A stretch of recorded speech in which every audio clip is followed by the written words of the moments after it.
Javier apartó la mano temblorosa que su padre le ofrecía desde la cama del hospital.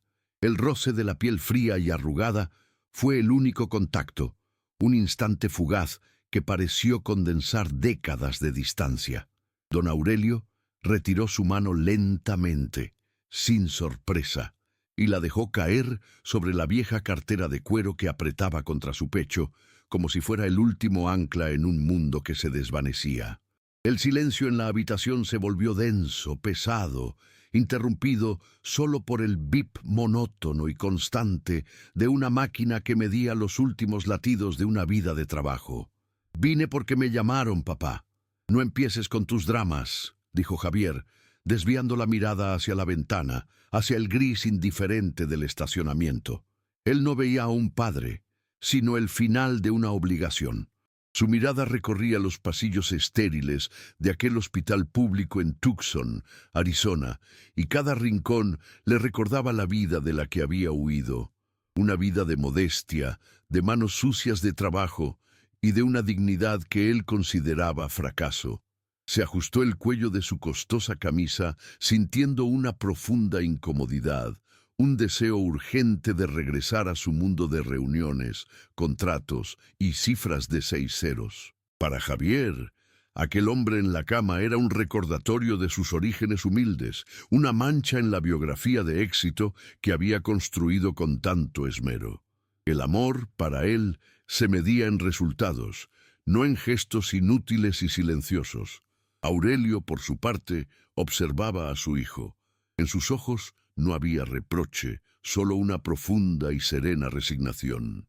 Sus manos, que durante 40 años habían transformado la madera de nogal en muebles sólidos y hermosos, ahora yacían frágiles sobre la colcha blanca. La fuerza que antes empuñaba un martillo ahora apenas podía aferrarse a esa cartera de cuero. En ella no guardaba dinero, pues nunca tuvo mucho, sino los verdaderos activos de su existencia. Cada pliegue de ese cuero gastado era un archivo de sacrificios, un testamento silencioso que esperaba el momento adecuado para ser leído. Aurelio sabía que ya no tenía voz para explicarlo, así que confiaba en que ese simple objeto hablara por él. La cartera era un símbolo de todo lo que Javier despreciaba. Estaba suavizada por el toque de décadas, deformada por los objetos que había guardado, y olía débilmente a aserrín y a sudor honesto. Para el joven empresario, era la reliquia de una vida sin ambición, un emblema de la pobreza que había jurado dejar atrás. No podía imaginar que dentro de ese pedazo de cuero viejo y desgastado se encontraba la prueba irrefutable de un amor que él nunca había entendido, un amor que no se anunciaba con grandes palabras, sino que se construía en la sombra, con la constancia silenciosa del artesano que pule su obra día tras día sin esperar aplausos. Historias como la de Aurelio, de sacrificios silenciosos, a menudo se pierden en el ruido del mundo moderno. Antes de continuar, cuéntanos desde qué país nos acompañas. Tu comentario nos ayuda a que estas historias no se apaguen, porque cada padre que ha dado todo sin pedir nada merece ser recordado, y cada hijo que ha olvidado merece una oportunidad para ver la verdad. La verdadera herencia no siempre se encuentra en una cuenta bancaria, sino en los valores sembrados en silencio, esperando el momento justo para florecer en la conciencia de quienes amamos, incluso cuando ya no estemos para verlo. Javier miró su reloj de acero, un modelo suizo que costaba más de lo que su padre había ganado en un año entero. Cada segundo que pasaba en esa habitación era un segundo perdido, un tiempo que podría estar invirtiendo en cerrar un nuevo negocio. Sintió en la nuca la mirada compasiva de una enfermera desde el pasillo y la interpretó como lástima, lo que solo avivó su irritación. No quería compasión, no quería formar parte de ese cuadro de tristeza y decadencia. Su vida era un edificio de éxito y modernidad, y su padre era el cimiento humilde que él quería mantener enterrado, oculto bajo capas de progreso y prosperidad material. Con un último y casi imperceptible esfuerzo, Aurelio abrió la boca. Un murmullo ahogado, ininteligible, fue todo lo que pudo articular antes de que sus párpados se cerraran con una lentitud definitiva. No fue un gesto de dolor físico, sino el de quien finalmente acepta que la batalla está perdida. No la batalla por la vida, sino la batalla por el corazón de su hijo. En ese momento, en la quietud de su rendición, Aurelio le entregaba su última lección, aunque Javier aún no estaba listo para recibirla. El viejo carpintero se había ido, dejando atrás solo el eco de una vida de trabajo y un silencio que pronto gritaría más fuerte que cualquier palabra. Javier sintió un frío alivio al ver los ojos de su padre cerrarse. El drama, pensó, por fin había terminado. Se puso de pie, enderezando su traje, listo para firmar los papeles necesarios y marcharse de allí para siempre, cerrando el último capítulo de una vida que despreciaba. Se acercó a la cama solo para tomar la cartera, considerándola una última molestia burocrática. Pero no sabía que al tomar ese objeto no estaba recogiendo las pertenencias de un hombre muerto. Estaba recogiendo la llave de su propia redención, la verdad que lo esperaba pacientemente para derribarlo y ponerlo finalmente de rodillas. El pasillo del hospital pareció alargarse mientras Javier se alejaba de la habitación. Cada paso resonaba en el linóleo pulido, un eco sordo que marcaba el final de una era. Guardó la cartera de su padre en el bolsillo interior de su saco, sintiendo su peso no en gramos, sino en años de una vida que él había elegido ignorar. El objeto se sentía extraño contra la tela fina de su traje, una reliquia de un mundo de trabajo manual que chocaba con su presente de contratos y cifras. Se dirigió con fría determinación hacia la oficina de administración, ansioso por firmar los últimos papeles, por cerrar ese capítulo y regresar al orden predecible de su existencia. No sentía dolor, o al menos se convencía de ello. Solo una impaciencia helada, el deseo de borrar toda evidencia de su origen. Detrás del mostrador, una mujer de cabello canoso y mirada serena llamada Isabel procesaba los documentos con una calma que contrastaba con la urgencia de Javier. Ella lo miró por encima de sus lentes y le ofreció una sonrisa tenue y comprensiva. Su padre era un hombre bueno, ¿sabe? A veces pasaba por aquí solo para dejar unas galletas que él mismo horneaba. Hablaba de usted con un orgullo que iluminaba sus ojos. Javier apenas asintió, incómodo. Aquellas palabras sencillas eran como pequeñas piedras en su zapato de diseñador.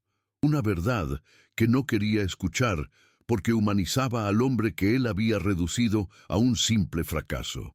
Agradeció con un murmullo y firmó donde se le indicó, deseando escapar de esa calidez inesperada. Historias, como la de Aurelio, llenas de gestos invisibles de amor, a menudo se pierden en el ruido de nuestras ambiciones. Antes de continuar, cuéntanos desde qué país nos acompañas.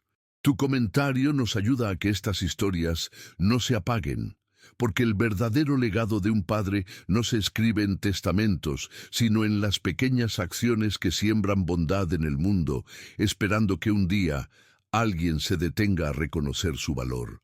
La gratitud es la memoria del corazón y a veces llega tarde, pero nunca es en vano. Es el faro que nos guía de vuelta a casa, incluso cuando creemos haber perdido el camino para siempre. El aire del estacionamiento era frío y olía a lluvia inminente. Javier caminó hacia su auto, un sedán alemán cuyo brillo metálico parecía fuera de lugar en la tarde gris de Tucson. Mientras sus pasos resonaban en el asfalto, un recuerdo lo asaltó sin previo aviso.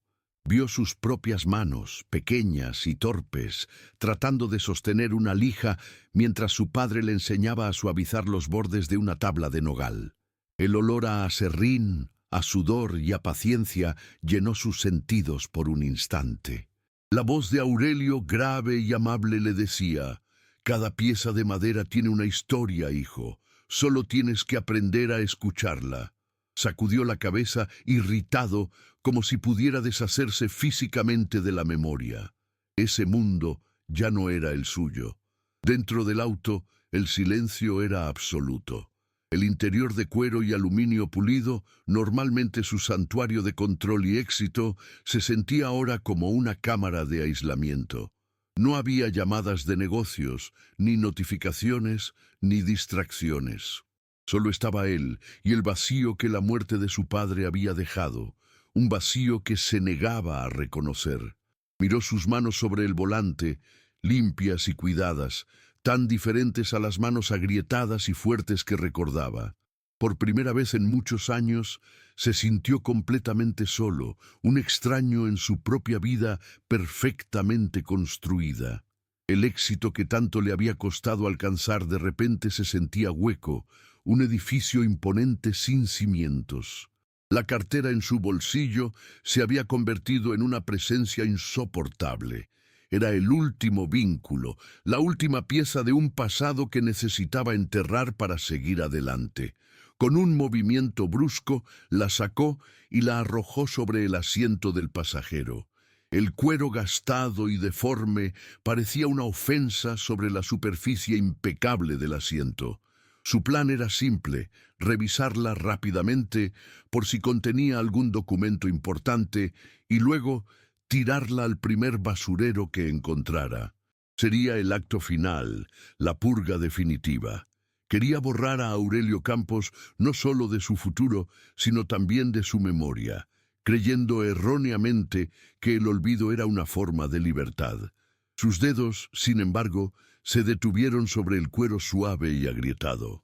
La textura era extrañamente familiar, un eco táctil de las pocas veces que su padre lo había abrazado de niño. Por un instante, dudó. El objeto ya no parecía basura, sino el último vestigio de un hombre. La cartera había absorbido una vida entera de trabajo, de preocupaciones silenciosas, de esperanzas no declaradas. Un impulso que no comprendía del todo lo llevó a tomarla de nuevo, esta vez con más cuidado. El pequeño broche de metal que la cerraba estaba desgastado. Lo abrió con un clic suave, un sonido casi imperceptible que, sin saberlo, estaba a punto de desmoronar todo su mundo. Dentro del auto, el aire se sentía denso, casi irrespirable. Javier sostuvo la cartera en sus manos. El cuero gastado se sentía extrañamente cálido, como si aún conservara el calor de la vida de su padre. Un olor a polvo, a madera de nogal y a tiempo se desprendió del objeto. Un aroma que lo transportó por un segundo a la vieja carpintería, a un mundo que había luchado por olvidar. Con una eficiencia casi mecánica, metió los dedos en el compartimento principal. No buscaba recuerdos, sino documentos, alguna tarjeta de seguro, algo que le permitiera cerrar este capítulo de forma rápida y limpia. Pero lo primero que sus dedos tocaron no fue un papel oficial, sino el borde liso y doblado de una vieja fotografía. La sacó con cuidado. La imagen estaba descolorida por los años, sus bordes suavizados por el roce constante. En ella, un niño de unos 7 años sonreía con una alegría pura, mostrando el hueco de un diente de leche recién caído. Era él. Se reconoció de inmediato, no tanto por sus rasgos, sino por la mirada despreocupada que había perdido hacía mucho tiempo. Le dio la vuelta a la foto, esperando encontrar una fecha o un lugar. En su lugar, encontró la caligrafía temblorosa pero firme de su padre. Solo 3 palabras, escritas con una tinta que se había desvanecido con el tiempo: mi mayor creación. El aire abandonó sus pulmones en un silbido. El golpe no fue ruidoso, sino un impacto sordo y profundo en el centro de su pecho. Javier dejó la fotografía sobre el tablero del auto, como si quemara. Se frotó la cara, tratando de disipar la repentina oleada de confusión. Era solo sentimentalismo, se dijo, una de las debilidades de su padre que siempre había despreciado. Pero la imagen se negaba a desaparecer de su mente. Recordó vagamente ese día, el sol de verano, el sabor del helado de fresa y la sensación de la mano grande y áspera de su padre sosteniendo la suya con una firmeza que se sentía como el ancla del mundo. Por un instante, el exitoso empresario de 34 años desapareció y en su lugar quedó un niño pequeño que no entendía por qué el orgullo de su padre se sentía de repente como una acusación. Decidido a terminar con aquello, volvió a meter la mano en la cartera. Esta vez sus dedos encontraron un fajo de papeles doblados, sujetos con una vieja goma elástica que se partió al tocarla. Eran recibos de depósito bancario, docenas de ellos, todos del mismo banco y con la misma caligrafía. Al principio no les dio importancia pensando que eran parte de la desordenada contabilidad de su padre, pero entonces una fecha llamó su atención.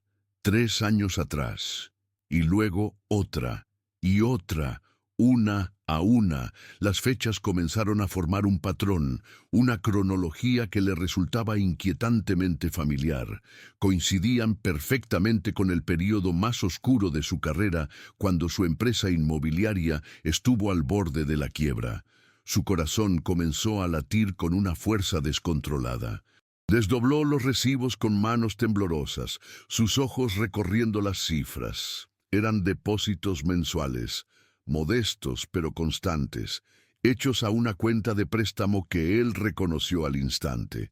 Era el préstamo que había salvado su negocio, un dinero que él siempre había creído que provenía de una renegociación brillante con el banco, un testimonio de su propia astucia financiera. La verdad lo golpeó con la fuerza de un tren. El dinero no había venido del banco. Había venido de la modesta pensión de su padre, de los ahorros de toda una vida de trabajo duro. El hombre al que había llamado fracasado lo había rescatado en silencio, sin pedir nada a cambio. El interior de su lujoso auto se convirtió en una jaula. Cada superficie de cuero y metal pulido parecía burlarse de él, recordándole que el imperio que había construido estaba cimentado sobre el sacrificio del hombre al que acababa de dejar morir solo. El silencio ya no era un alivio, sino un juez implacable que le gritaba su ingratitud. La imagen de su padre, frágil en la cama del hospital, se superpuso con la imagen de ese mismo hombre yendo al banco mes tras mes, renunciando a su propia comodidad para asegurar el futuro de un hijo que ni siquiera lo llamaba. El desprecio que había sentido por su padre se estaba transformando en un desprecio abrumador hacia sí mismo. Sus manos, ahora torpes y temblorosas, buscaron de nuevo en la cartera como si esperaran encontrar algo que refutara la terrible verdad. En el fondo, debajo de un viejo recorte de periódico que anunciaba la apertura de su primera oficina, había una carta. Era un sobre simple, amarillento por el tiempo. En el frente, con la misma caligrafía de la fotografía, estaba escrito su nombre, Javier. Y debajo, una frase que detuvo su respiración, para cuando ya no pueda hablar. La carta se sentía pesada en su mano, no por su peso físico, sino por el peso de las palabras que sabía que contenía. Era el testamento final de su padre, no de bienes, sino de verdades. Sostuvo el sobre cerrado durante un largo minuto. El estacionamiento del hospital estaba casi vacío ahora, y las primeras gotas de una lluvia fría comenzaban a golpear el parabrisas, trazando caminos sinuosos sobre el cristal como lágrimas. Tenía miedo de abrirlo, miedo de lo que encontraría, de la voz de su padre que le hablaría desde la tumba para darle el golpe de gracia, pero al mismo tiempo, una necesidad visceral de saber, de entender, lo consumía. Sabía, con una certeza que le helaba los huesos, que las palabras contenidas en ese papel tenían el poder de destruirlo por completo o quizás de enseñarle a vivir de nuevo.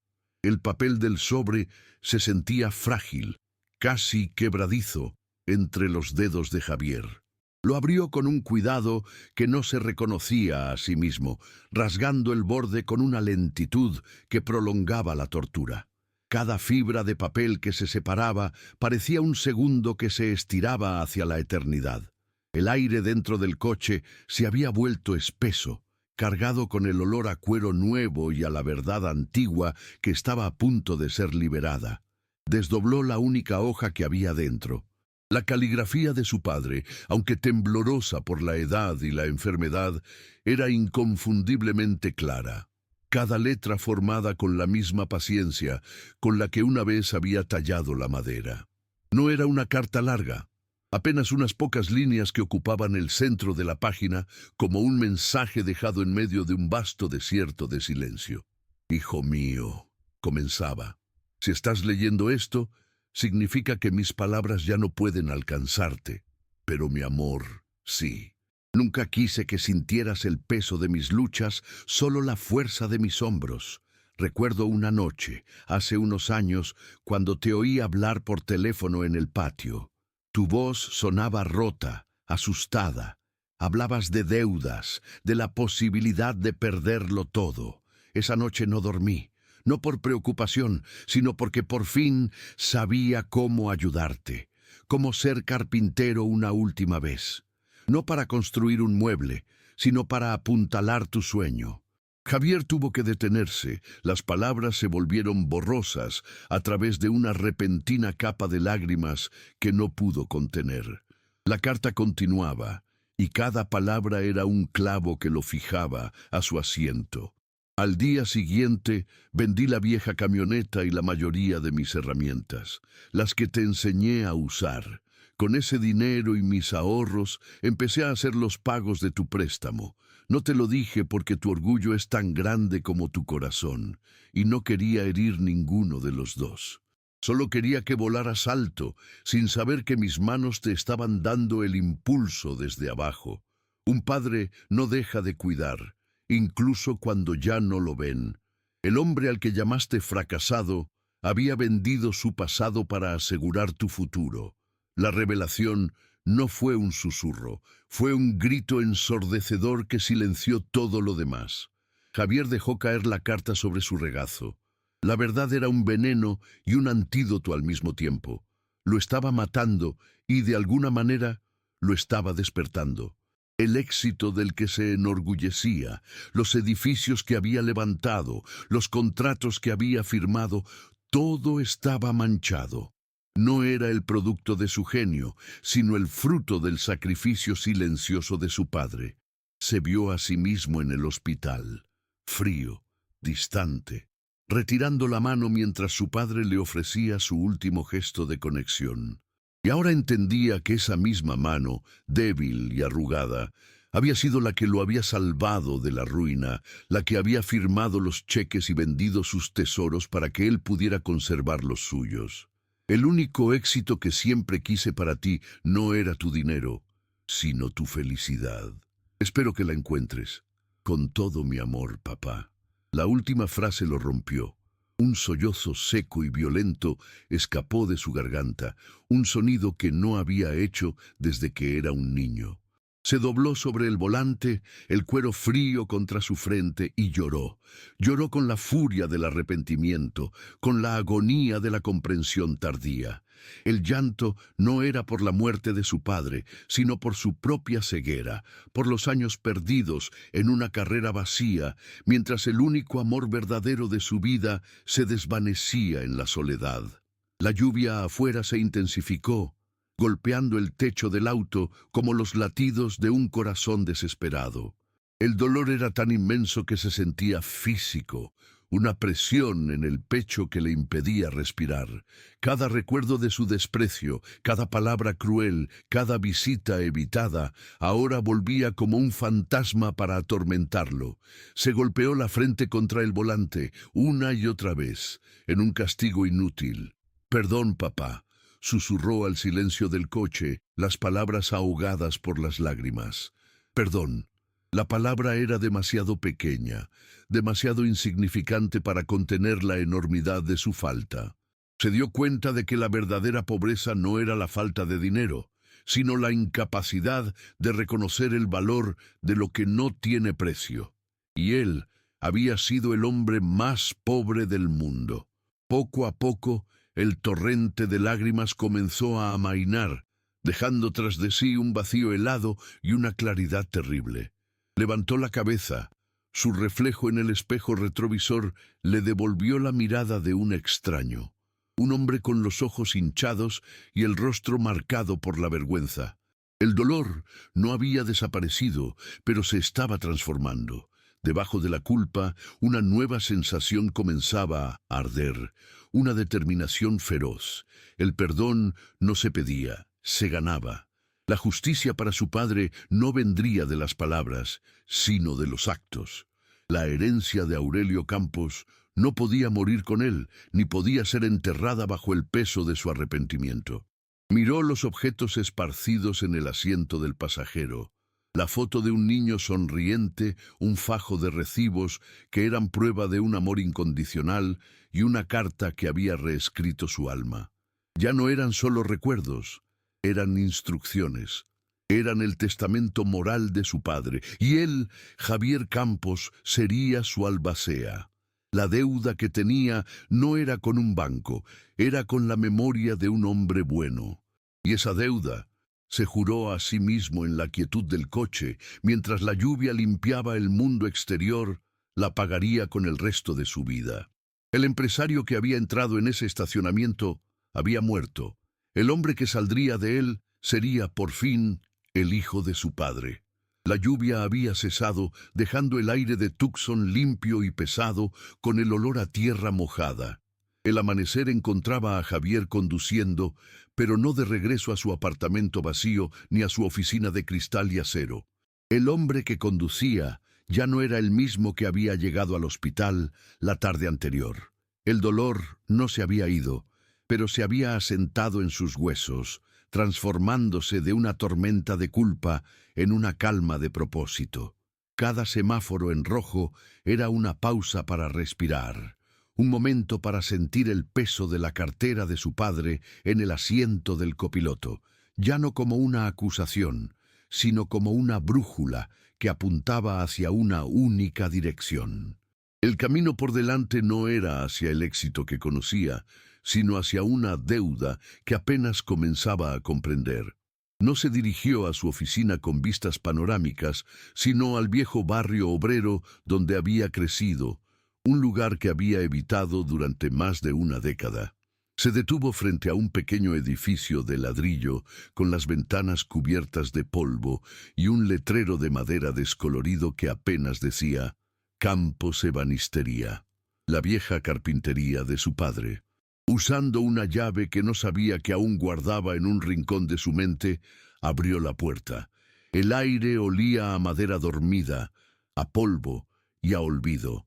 La luz del sol entraba a través de la suciedad de las ventanas, iluminando partículas de aserrín suspendidas en el aire, como fantasmas de un trabajo honesto. Sus dedos, acostumbrados al tacto frío de las pantallas y los contratos, rozaron la superficie de un viejo banco de trabajo, marcado por miles de cortes y golpes. Allí, sobre una repisa, estaban las herramientas de su padre, ordenadas con un cuidado que desafiaba el abandono del lugar. Vio un pequeño taburete de nogal a medio terminar en una esquina, probablemente el último proyecto de Aurelio. En ese instante, Javier entendió. La herencia que su padre le había dejado no estaba en una cuenta bancaria, sino en ese espacio sagrado. No era una herencia de bienes, sino de propósito. No vendería ese lugar, lo resucitaría. Días después, Javier entró en la sala de juntas de su propia empresa. Marco, su socio, lo esperaba con planos y proyecciones de ganancias para un nuevo desarrollo de lujo. Pero Javier entró con una calma que desarmó a su socio. No se sentó en la cabecera de la mesa como solía hacer. Se quedó de pie junto a la ventana, observando la ciudad que había querido conquistar. «Voy a vender mi parte en el proyecto del centro», dijo con una voz tranquila pero inquebrantable. «Necesito liquidez para un asunto personal». Marco lo miró incrédulo, pensando que había perdido la razón. Era su proyecto estrella, la culminación de todo su trabajo. «¿Por qué, Javier? ¿Por qué harías algo así?» Estamos en la cima, insistió Marco, su voz mezclando confusión y frustración. Javier no le dio un discurso. No intentó explicar el torbellino de emociones que lo había transformado. Simplemente sacó la vieja cartera de cuero de su bolsillo y la colocó sobre la reluciente mesa de caoba. El contraste entre el objeto gastado y la opulencia de la sala era un abismo. Tengo una deuda que pagar, Marco, una que no tiene que ver con el banco. Es una deuda de honor, y es la única inversión que me importa hacer ahora mismo. Marco se quedó sin palabras, mirando el trozo de cuero viejo como si fuera un artefacto de otro mundo. No entendía, pero vio en los ojos de Javier una determinación que nunca antes había presenciado, una autoridad que no provenía del poder o del dinero, sino de una convicción moral profunda. Por primera vez, Marco no vio a un socio ambicioso, sino a un hombre. La conversación terminó ahí. El imperio que habían construido juntos de repente parecía frágil, hueco, al lado de la solidez de aquel simple gesto. Javier se marchó, dejando a Marco solo con los planos de un futuro que ya no le pertenecía. A la mañana siguiente, Javier regresó a la carpintería, pero no con un equipo de construcción. Llegó solo, vestido con ropa de trabajo, y comenzó a limpiar. Abrió las ventanas de par en par, dejando que el aire fresco y la luz barrieran la oscuridad y el polvo de años. Con sus propias manos barrió el suelo, limpió las herramientas una por una y lijó la superficie del banco de trabajo hasta que la veta de la madera volvió a brillar. Cada movimiento era una disculpa, cada tabla limpiada, un acto de redención. No estaba renovando un edificio, estaba reconstruyendo su propia alma desde los cimientos. Cuando el sol de la tarde comenzó a descender, el taller estaba transformado. El polvo había sido reemplazado por orden y el olor a abandono por el aroma fresco del aceite de linaza. En la pared más limpia, justo encima del banco de trabajo principal, Javier colgó un pequeño marco de nogal que él mismo había terminado esa tarde. Dentro, protegida por un cristal, estaba la fotografía descolorida de un niño de 7 años, sonriendo sin un diente. El taller ya no era una tumba de recuerdos, sino la cuna de una promesa. El legado de Aurelio Campos, silenciado por tanto tiempo, por fin iba a ser escuchado. Los meses que siguieron no fueron de luto, sino de construcción. La vieja carpintería de Aurelio Campos volvió a la vida, no como un negocio, sino como un santuario. El aire ya no olía a polvo y abandono, sino a nogal recién cortado, a barniz y a la promesa de un nuevo comienzo. Javier, con las manos ahora cubiertas del polvo de madera que una vez despreció, enseñaba a un grupo de jóvenes del barrio, chicos que, como él en su juventud, corrían el riesgo de confundir el ruido del mundo con el valor real. No les enseñaba solo a medir y cortar, les enseñaba la paciencia del artesano, la dignidad del trabajo hecho con las manos y el orgullo de crear algo duradero y hermoso a partir de la nada. Un día, un auto de lujo se detuvo frente al taller. Era Marco, su antiguo socio, que lo observó desde la puerta con una mezcla de curiosidad y escepticismo. Vio a Javier, no con el traje impecable de un empresario, sino con un delantal de cuero, mostrando a un adolescente cómo sostener un formón con firmeza. No hubo reproches ni preguntas sobre el dinero perdido. Marco simplemente observó el ambiente de concentración y respeto que llenaba el lugar, el brillo en los ojos de los jóvenes al ver la madera tomar forma. Antes de irse, solo dijo una cosa, su voz teñida de una admiración que Javier nunca antes había escuchado. Tu padre habría estado orgulloso de esto, Javi. Era el único balance financiero que ahora importaba. Javier encontró una serenidad que ninguna transacción millonaria le había dado jamás.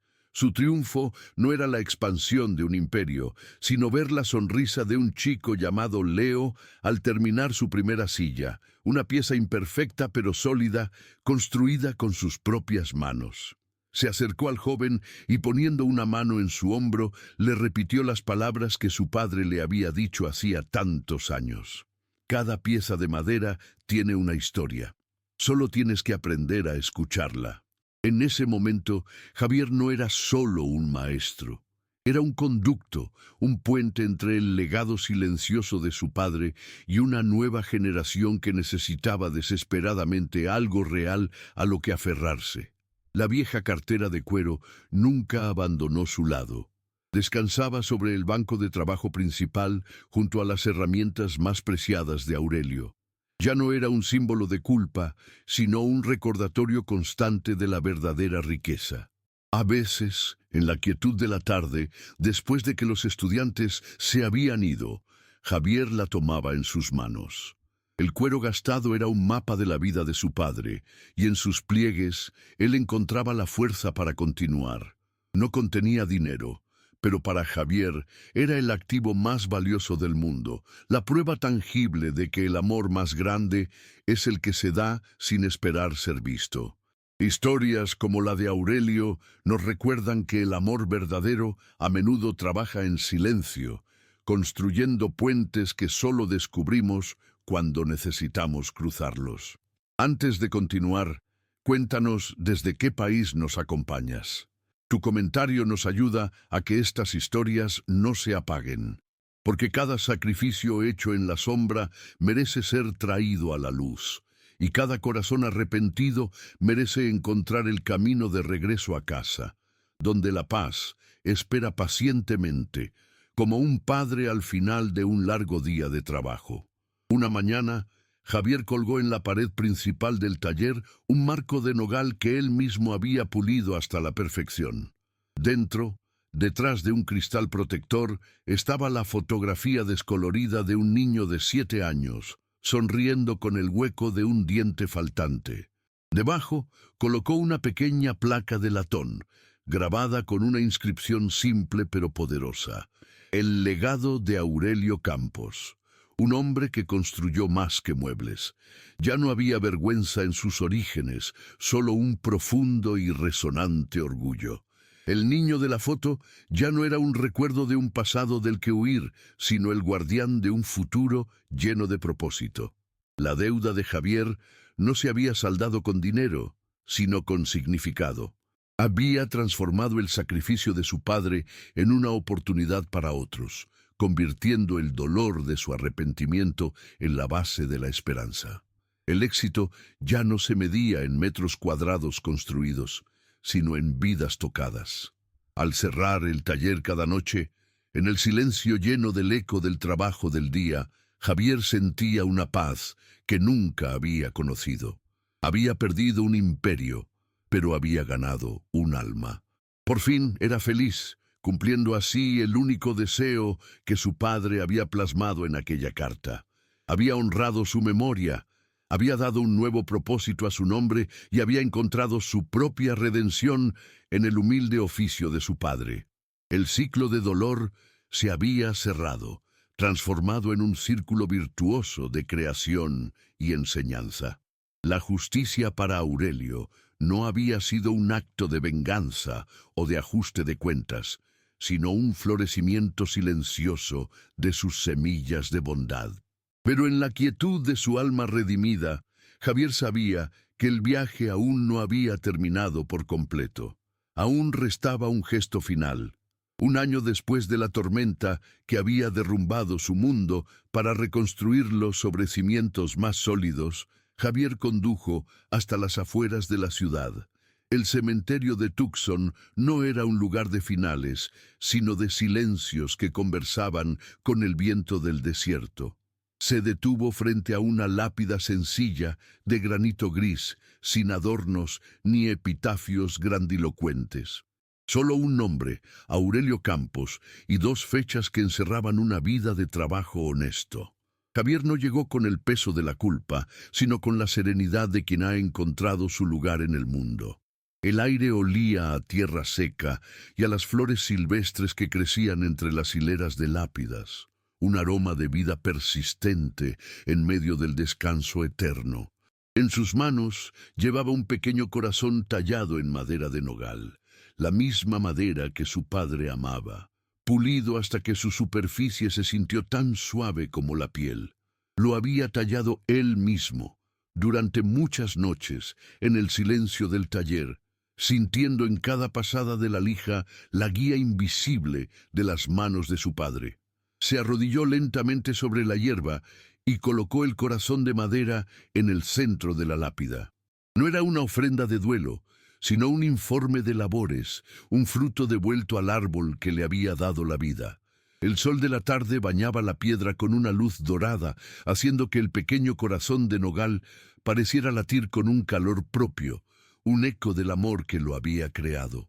No vino a pedir perdón, pues había comprendido que el perdón de un padre no es algo que se otorga, sino un estado permanente que solo espera ser descubierto por el hijo.